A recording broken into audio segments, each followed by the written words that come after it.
Você quer um tiro? Isso. Eu amo. Você tem um tiro? Se eu estou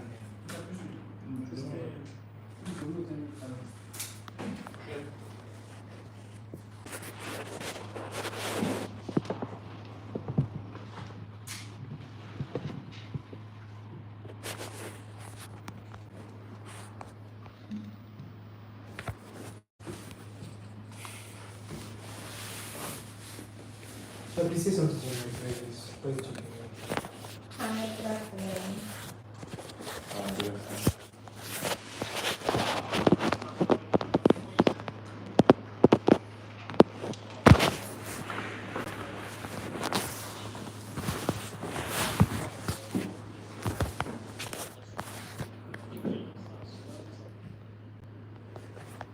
No, I just showed you a picture. That's what everything in my catalog is per person, not for a group. So everything's per person.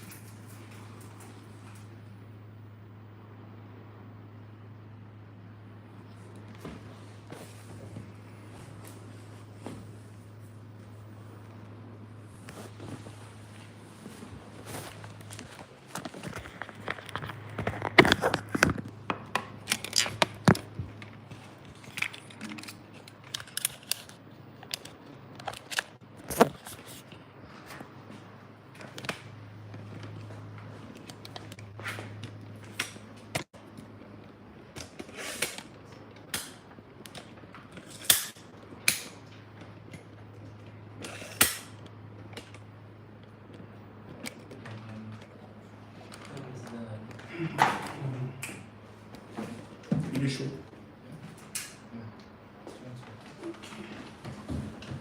Eu vou mostrar.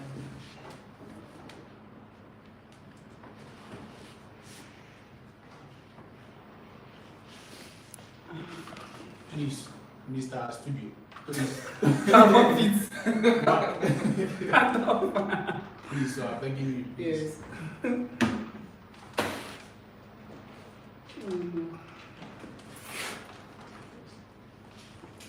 Cosa dice? Questa è giusta.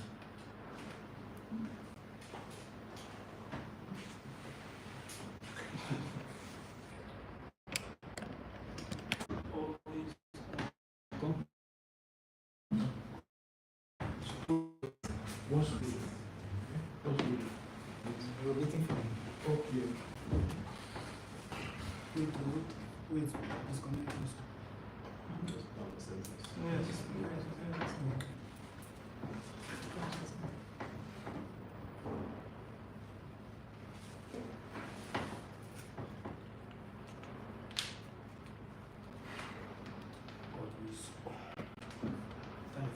So the camera showing. This one you guys will. This one.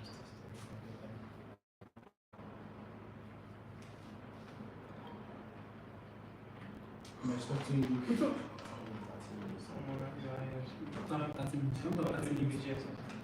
How many minutes finish? 30 minutes. One less. After 30 minutes, I'll tell this point. Yes.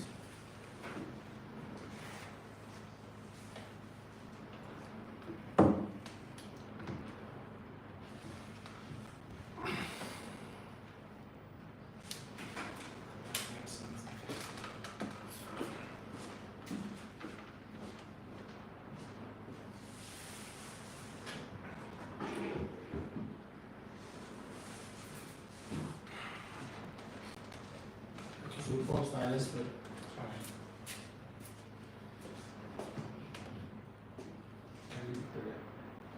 The next is on Jesus.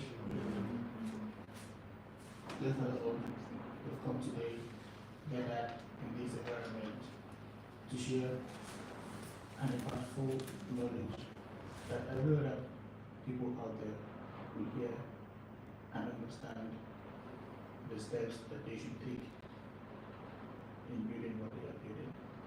As we discuss today, may our words bring impact to our listeners in the mighty name of Jesus. Okay, so we are shooting now. Please, we need us to be audible so that. I hope you can hear me as well. Is your mic on?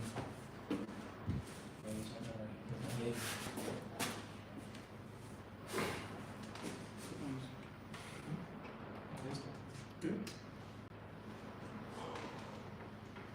Okay. The sound is rolling.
I think it's not because we're picking up our patients today, that's why you are testing our patients.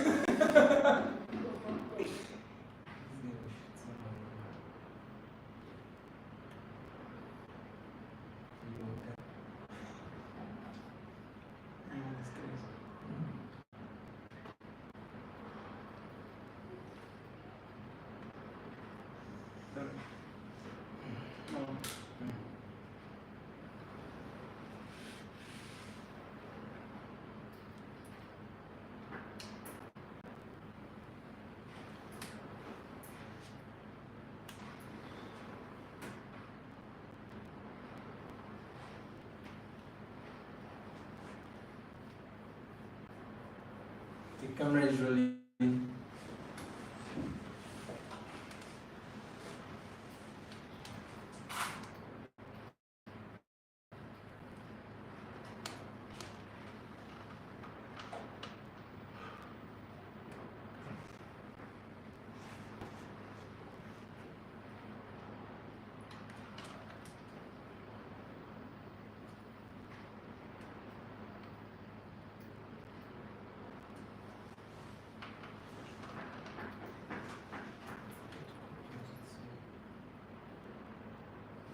Sound is rolling. Okay. Okay. How far can pushing your brand? Wait, please cut it.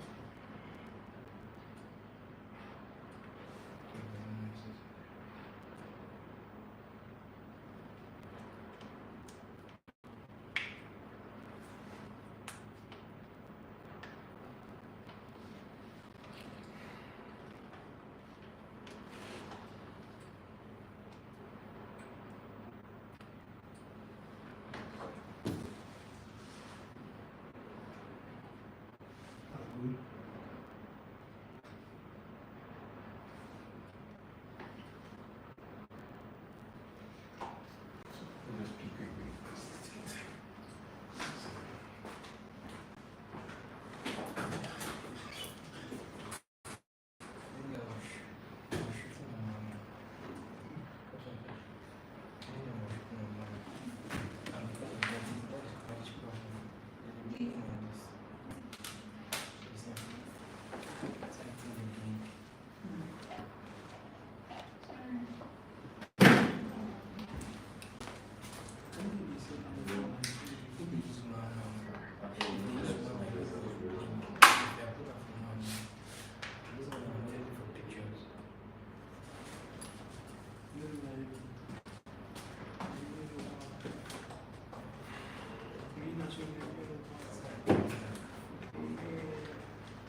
please.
Okay.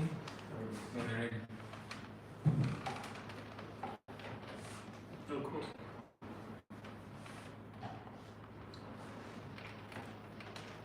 Okay, so good guys.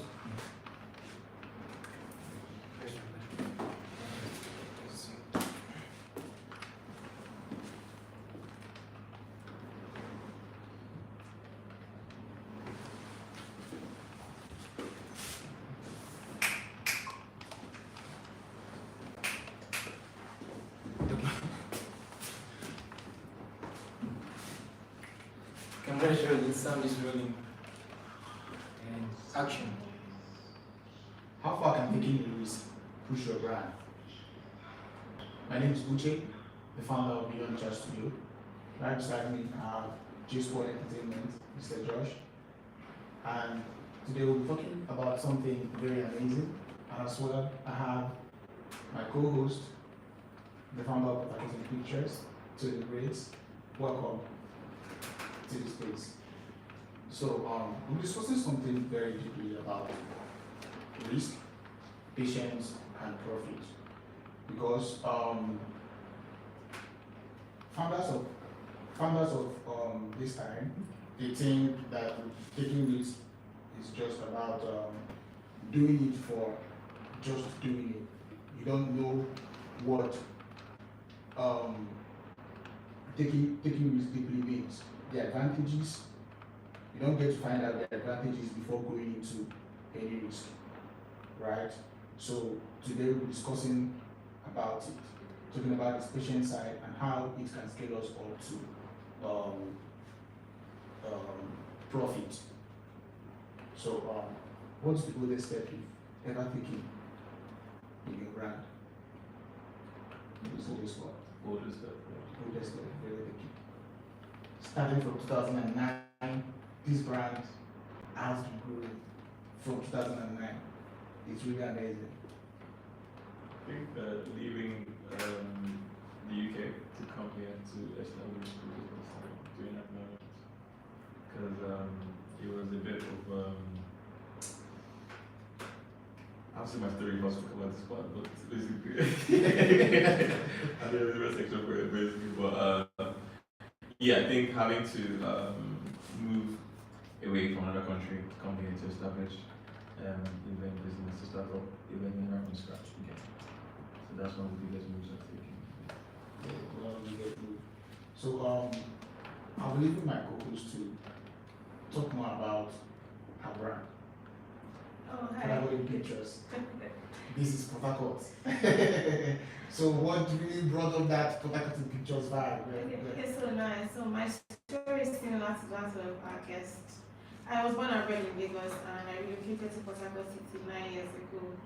Just because I was homesick. My parents relocated 20 years ago, and I decided that after school, I was a medical student at the University of Lagos, and like after school I need to come back here and stay because I was homesick. And then I came here, and on my way I had an accident, and I was bedridden for months. And prior to me relocating to Port Harcourt City, my friends had told me, okay, what are you going to do there? Lagos Bay, the opportunities, what are you going to do in that village? And I'm like, I just want my parents live. It can't be that bad. It can't be that bad. Moreover, I'm from River State. Plus, when I was in university, I used to see that Lagosians get a lot of bursary from Lagos State. I'm like, let me come to my house and eat money. Let me come and eat all my money. That was the plan, to come here and work in one big parastatal and then make money. But unfortunately, God had other plans. And while on the hospital bed on the 19th of March with my left hand, because I had a very bad accident, I had neck collars, I had hand collars. Right there with my left hand, I started a page because I was in picture because I wanted to hide. I didn't want anybody to know. I didn't want my Lagos people to know I had accidents. So I wanted like a pseudo page where I could just hide and put my thoughts, snap my food and stuff. And while I was there, I also got a cue from India. I've never been to India, but I hear it's the dirtiest place in the world. But guess what?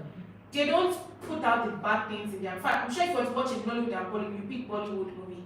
As they promote the good side of their city through their Bollywood movies. I'm like, okay, Joy, you're going to start this, you're going to start promoting the city, one picture at a time, one video at a time, and hence the name Port Harcourt in picture, basically to promote the city beyond militancy, oil bumping and oil spillage. So it's a very big risk taking. I mean, leaving my friends, was leaving my comfort zone, leaving where I mean, I can speak Yoruba fluently, but when I came here it was a different book. I couldn't communicate with people here, but I think making that move, listening to God helped me, and 9 years down the line, I'm grateful I relocated to Port Harcourt City. This is a very beautiful story. From having an accident to building wow. This is really amazing. And that's even also similar to what my story looks like. But as a forex trader, I'm a forex trader. I hope you know. I'm a forex trader, and within the 3 years of my life, I've been taking risk. Being a forex trader means that you're taking risk every day. But taking that risk, I didn't know how patient I should be when I got into the game. I didn't know how patient I should be. I just see risk because I see profit in it without having the patient in the middle. But I see risk, I look past the patients, I just jump in, looking for profit. And without leaving the patients aside, you're crashing. So applying that to a brand, you saw something that is going to, okay, now you are already big in the industry. All I want is just to speak with you or bring you up to my show or do something that is going to make me, not knowing what your presence would do to my own brand that I'm doing. This is a very big mistake that people do. You see somebody that, okay, she has a big brand, he has a big brand. You don't even know if what she's doing or what they are doing aligns with you. You just head into taking that risk from you because of this person is doing, this person can do something really to your brand. So I want to know, have there been any time you made that kind of mistake, not being patient or thinking that bringing somebody up would be a problem or would cost something or maybe scatter what you've been building since? Have there been any time you made that kind of mistake in your life? Of course, there have been several times I've made that kind of mistake. I mean, it still happens, but I think I've just been more experienced because in my kind of guidance episode, everybody wants to be put in pictures, but they don't know what it takes to be put in pictures. You don't know that Put just happy sleep. You know that she works morning to night. You know that she can do 3, 4, 5 events in a day. So the thing is that most of us are overjoyed by the success story. We want to know the story behind the success story. So we say J Squad. If I this my first time here, he actually relocated. You don't know, he left soft life, he left cold environment to hit. But this is also soft life. And for those who don't know, J Squad is one of the biggest when it comes to after party of any event. I mean, he's the king when it comes to 9 years. 9 years. 2009. Funny enough, that part of the business started like last year. I thought you were saying to ask me my stories. That's why I said leave before you're gonna ask me. I can just start now basically. So J Squad on itself started like 2009. That's back in uni, so very about. I was always an intern in entertainment for some time. I've always been an entertainment person. I normally act. I do like dramas, act and everything, dance, music, I sing and stuff like that. So I was always kind of like in that creative space when it came to like entertainment in general.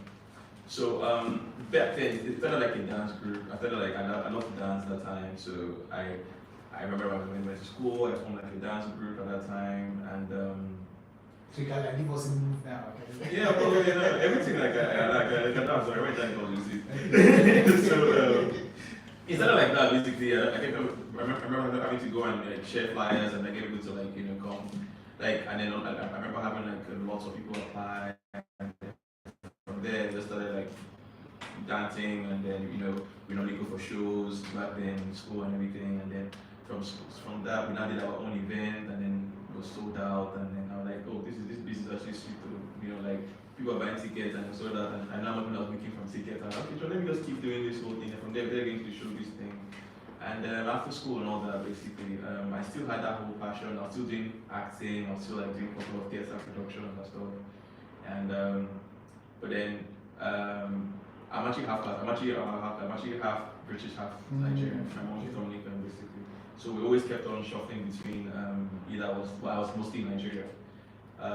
So I have a British citizenship, so everybody wants to jump out at the point where we're jumping. But me, I kind of felt like I would go, I will not stay long, I'll come back. Then after my master's, I did my master's in human resource management. And I was now looking for a job. I actually got a job in the UK, but I didn't like the company I was working for because they're all old people and everything. I wanted something different.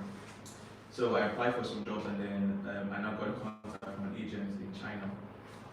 So I started a job role. It was working for a trading company. Completely different from what everybody was saying. And then I went there and I lived there for 3 years in China.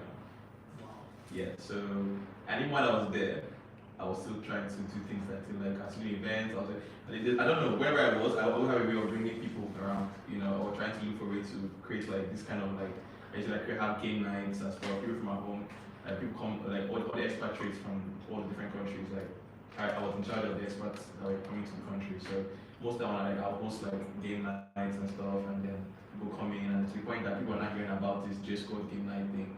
To the point that I have like 30 people in my house. But I have a very big house basically. So from there, I'm now open into like going to do other events like game nights outside and whatever. So I already had this. My plan was I was going to come back to Nigeria and still do the business I wanted to do until COVID happened. And then when COVID and China. That time it was like as if. Did you contaminate? No, I didn't, but I'll tell you the story. But that time COVID like was like as if you have HIV, that instantly you're going to die when you had that kind of thing. So it was a very scary situation at that time. That time I was on holiday in Thailand because the Chinese New Year was different from our New Year starts like January, February. So when I was on holiday, then the news of COVID was spreading. So I had to now come back I had to leave Thailand to come back to China to try and like hide and everything. So when I got into China, I got a call from the government telling me that someone on my flight had COVID. At that time, it was like, I cannot explain to you that was like a tragedy. Like I was like, well, like you're going to die. That's pretty much any that kind of thing. So I was panicking and everything. And the government came to my house. Long story short, it was a fever. I cracked my hood and killed. My things were still there. Funny enough, like when the borders closed, I came out to Nigeria. That time everybody was grooving. Nobody was understanding what was happening in this thing. So I wanted to go back because I know I was making good. So I wanted to go back to China because I didn't think I would stay that long. And then it wasn't happening, borders were closed, and so then we got to the UK, and I worked in the UK working for the government, the British government. You wanted to take that risk and go back there. Yeah, I thought that happened. Because I got the money I was getting. But the company I was working for, like they wanted to now, because I was managing for the exports and everything, so they wanted to now downgrade because they felt like I'm desperate to come back into the country. All my things were still there. So like literally, so I got another offer in Shanghai, whatever, offered me bigger money, so I was trying to go there and everything, didn't work out. Anyway, so then go to UK, then join, that's when I got the government work and everything, during COVID time. And when I say government work, a good job that you're making good money, you're comfortable, but I wasn't just happy. I just felt like I've always been this person. I felt like I'm not a 9 to 5 person. You understand? I want to do something that makes me happy. I want to be in a situation where I'm doing something that I'm enjoying what I love. You understand? So I just said like I now at the point I'm going to quit and let me actually focus on coming back to Nigeria and starting my entertainment business. Hence when I came back last year January, so I said let me focus on putting my focusing on entertainment business. Like I felt like I had a lot to offer. I've seen a lot of things. I've worked in events around in the UK and everything, and I saw a lot of things, so too much potential things I wanted to bring into Nigeria. And that was one thing people don't understand is that people are always trying to travel outside the country to go and hustle and whatever, but there's so many things here that you can actually do that can actually benefit you way more than what you have. I know people who have sold their lands, their properties, and are cleaning people's meals in the UK. Care work and everything and all that. That's what people work in mortuaries, people are working at, like something that they will never do here. They're going to do there for what? Because it's a different country, you want to feel like here. So I feel like there's a lot of things that you can actually benefit from it. And I felt like I knew in my mind like, look, I want to make it here in Nigeria. Yeah. Nigeria is a good place to be. Where like don't forget the bad government and everything. Even as this thing, yeah. Do you know what I'm getting from this right now? Passion. Your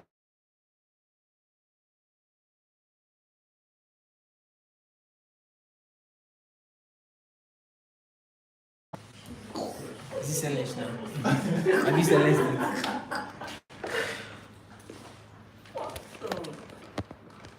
Silenced now.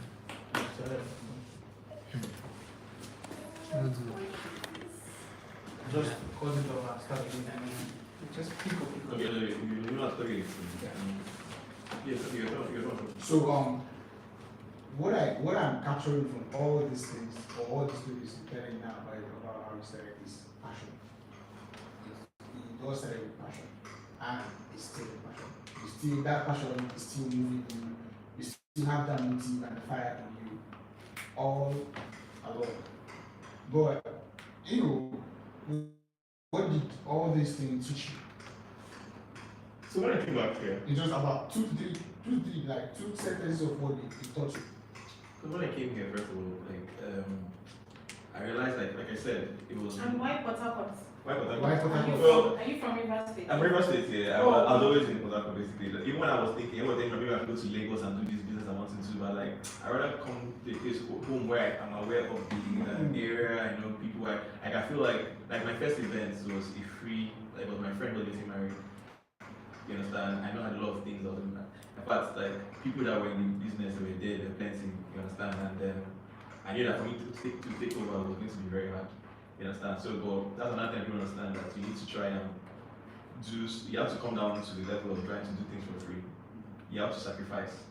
You have to, because you want your brand to get out there. How are you going to make people know about your brand? You understand? So, I did it at my friend's wedding. He was in his wedding. I said, I'm going to come back on that time, in time to make sure I do the wedding for him in the way I wanted to do it. And that's how I showcased myself. So, the aspect of, what's your question? The teaching, what did What it is teach you? teaching? And what did it cost you as well? So basically, I think people understand the fact that yes, it took me a long time to want to do what I wanted to do. You understand? I've always I kept on procrastinating. I kept on shit. Okay, I'm going to do this particular time, and it to the point that it got too much. That I could not bear it anymore. Like, no, let me just go and do this. So I learned basically, everybody has their dreams, everybody has what they want to do, everybody has what they want to build and everything. You check your real heart, is there. Yeah. You know, there's that thing that you feel like you want to do, but you're looking around and like, I started this one night, it won't work out. How's it going to be? You know, that fear of you're not sure you're going to be successful or not. But just do it. You understand? Just take that bold step and just do it. You understand? It was not easy. In the beginning, it was rough. You understand? I can remember I was literally going out trying to show myself out there. You know, I probably get one job in a month or something. I think my parents we used to go and hustle. Like it was like, you know the dream. You know the dream. You know what you're trying to do. You know where you're going to. I know where you're going to. But again, you have to be different because everybody knows everything. So I came and changed the whole game in the after party thing. People were doing what they were making. They were just coming with girls and carrying drink on their head. Just for it's a big shark in Port Harcourt. I've really checked it on. But in this historian, it all started with passion and drive. Me as well. I was in Lagos. It's not that I cannot get a good space in Lagos and side, but I stayed in Lagos for 5 years. I feel like doing something from somewhere I've already mastered at home. I want to be like, I don't want to do this here. I want to move to a place I know nothing about, where I get to ask people what it's about, so that it can be like an exploring for me. That's why I got up with Explore Beyond the Chat. So I'm going to explore beyond the forex trading chat. You understand? So that is my passion and that is my focus. And I'm not even doing this anything concerning money or anything, because I already making stuff from what I'm doing. So I want to just bring it out, show people, talk more about things, because I love communication. Communication is one of the most important things I value so much in my life. What do you think about communication? How do you communicate when it comes to pitching a business, or maybe pitching a partnership to people, because a lot of founders do not know how to do that, communicate with people. Okay, so for me, I don't think I've ever had to pitch my business to anybody. Reason being that I always do my own work. So like I tell people, I always know my why, what. I don't just go into any business because anybody's doing anything. I do feasibility studies and then I know my why. So they look for me. I don't go and because I make sure that I am active. So just like him too, when I came to, what I did was I made sure I was giving value. So I would also go for free events. I would cover your event. I wouldn't even collect money from you. I'll just post on what I got a picture. I'll tag you. So I wasn't begging. I was just giving value. So I would give you the hashtag. I'll go for this. I would volunteer. I'll give you value. I wasn't going to tell you, because the truth is, when there's a quote that's come, when you are poor, nobody sends you. You won't receive it. So that's when you're not, nobody will send you. You just keep sending proposals, they will not answer. So what I did was I created value. I had a page and I was going in, I was sneaking. In fact, people will not know. I registered with another name. I was sneaking for the event, cover the event, go on my page, post, tag the owners, and that was how I just grew. And safe to say that from Port Harcourt, most people, when I was when I relocated, when I told someone I relocated, people said, "How can you? We are relocated to Lagos, you are relocated to Port Harcourt." Which said that you can thrive anywhere once you can give value and once you know who you are and what you're about. So you must know your why. I knew why I knew that I wanted to promote Port Harcourt. So regardless to today, I said in one event I attended over the weekend. If everything is going about the Port Harcourt City, I will see the good I will post about Port Harcourt. And you try to put Port Harcourt Yes, in pictures. I will make sure that people see the good because this is why I live. If you chase away investors with putting out bad coverage, it's going to affect your Yeah. life. It's going to really affect you. Who's going to actually? I mean, actually, first of all, when I first moved to Lagos, my coffee was 9 p.m. But I made sure that attending clubs, attending night events, and now you see people, you see brands coming in. That's why J Sports isn't thriving. You see people doing a lot of. The protocol comes alive in the night time. So me in the night time. So what I'm trying to say is, I think creatives and founders should focus more on putting something of value. Currently, I have 2 businesses that nobody even knows I own because I'm a very shy person. But guess what? I'm pumping value into those businesses. You know what I do every day in the business? I'm pumping value. I'm creating content behind the scenes. Not with me, but I have people that I'm creating content. But guess what? In the next 2-3 years, people think I just grew. They know that I started creating the future I want from now. So for founders and creatives out there, focus on creating value. People will chase after it because if you go, trust me, you will receive a lot of no's. I mean, as one people, I don't like rejection. If you tell me no, I can begin to cry from now to tomorrow.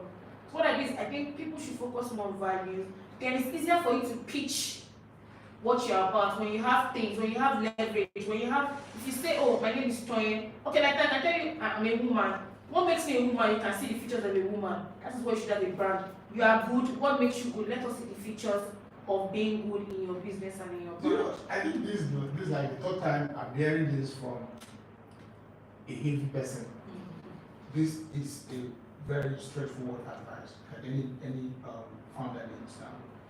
Because if you don't show what you're capable of, rather than just going to people speak, people will just feel like, You make a mess of yourself. you just make a mess of yourself going to pitch what you've not even shown. Like women in Port Harcourt told me the same thing. I told her about something I was going to do. She told me, what have you impacted? What have you done? Can I see your page? Now she went to my page when I started this. She went to my page and like saw what I was doing. She wasn't even impressed. Now, what did I do to me? I looked at it in other way around. I looked at it the other way around, and I saw that what she was saying is actually the truth. Because if you don't show what if you don't put your actions where your words are, you're making a mess of yourself. This is pure. Right? Now, growing a business in Port Harcourt, how heavy do you think you can go? I mean, you've grown a lot, done a lot of things in Port Harcourt. You know, you literally said, let me come down, let me go down to Port Harcourt to start something. Why? Port Harcourt is. It's where I know this is your state. I know. Yeah, no, my friend has that though. Like my friend, like, told me, it can happen anywhere. Boy, one another thing basically, you're like, no, Port Harcourt is one of the top, is among the big 3 in Nigeria. I mean, there was a time you were talking about that Port Harcourt is a place for dungeon for courts, Yeah. and all these things.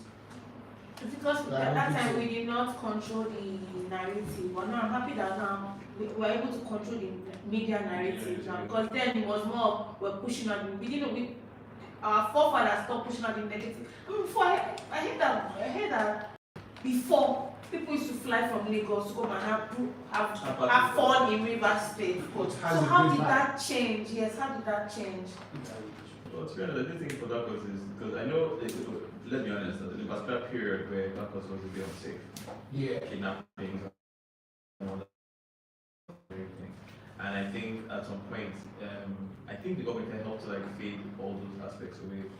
But still, it was not like, I remember like when I come back and like some family people were telling me, don't go out and particular time. And I was, I'm like, what's there that people are always afraid about? You know, I mean, like, they this scared. Same here. They this scared, like, why would I, like, nothing's happening? Like, you know, like, obviously, I think it's defined. I think it's defined. I think gradually, I think entertainment, I think the entertainment sector has built confidence with each other. You understand? Because it takes a lot for you to want to do your events now in the evenings or whatever. You need brands that will come out to come and make that event happen. You need to have publicity. That's where you have the content creator, everybody. So there's a lot of things. I think the circle, the creators have actually helped to hold that ground in. Like what Judge was saying, basically, she kept on pushing, she kept on moving and everything. She kept on posting the good sides of Port Harcourt and everything. And that's what some brands, some people just are just there that any bad news, they want to post it on, they want to post it on. And that bad is what will scare people. I'm telling you, Even if, that's how we travel faster. I'm bad news travel faster. Yeah. So, but good news, like you don't show the good thing. And there's so many great places like Port Harcourt, some people don't even know about. You understand? But I feel like Port Harcourt is a good place to do business if you actually just take your time and actually just, because in fact, the potential level is very high because, like I said, it's among the big three. The possibilities of it growing to become something bigger, you won't get more highlights in Port Harcourt compared to if you're going neighboring states around. You understand? Because one of the big three. You understand? They love more. There are bigger brands. We have more bigger companies. We have bigger people that can actually help to showcase those brands. People actually come to Port Harcourt to actually get advice from people that stay in Port Harcourt because considered one of those kind of things. You know what I mean? I feel like Port Harcourt can be a place where you can actually do business if you just take your time, assess the market, look at the right things, because you can't just go into everything and just think that you know because you're going to. So don't feel like she's striving, let me just do what she's doing, that kind of thing. You have to know what differentiates you from her. From her. You understand? What makes you different? You understand? And when you even find out, you also realize that her own, you can't copy her own. And some people want to copy exactly every single thing. And that's when I came in, like I said, when I came in, the whole after party thing was more like those carrying drinks inside and whatever. I came and changed the whole situation by right from day one. My first event was more about performance. The drive was It was more about, I created like, not just come in and do the email and run the button and then everybody laugh at me. I want to give people a show. I want to give people, like when you're coming, when you're hiring me, what makes you want to select me rather than the other person. And it starts now, I won't lie to you, I've chased people out of the market. It's very obvious. The business is war. Yeah, because my point, a newbie can do that, so anybody can come in and still do that. But also, it's not about just getting there, but how can you maintain you being there? You can get there, and therefore someone starts to bounce and pass you. But G-Squad is not about studio. It's not all about studio. G-Squad is creativity. Yes, definitely creativity. So what's the creativity part like? What's the creativity part? The creative part like? To be honest, the creativity part here is literally, again, I think when I'm about being creative, it's also about trying to do things that people don't do. You understand? So you're trying to establish or bring out something that is not the norm. But can I tell you? Yeah. Can I tell you something? You know, on my side, I realized that just trying to push something to people, to tell people something, pushing it to them, rather than saving that thing from that, creating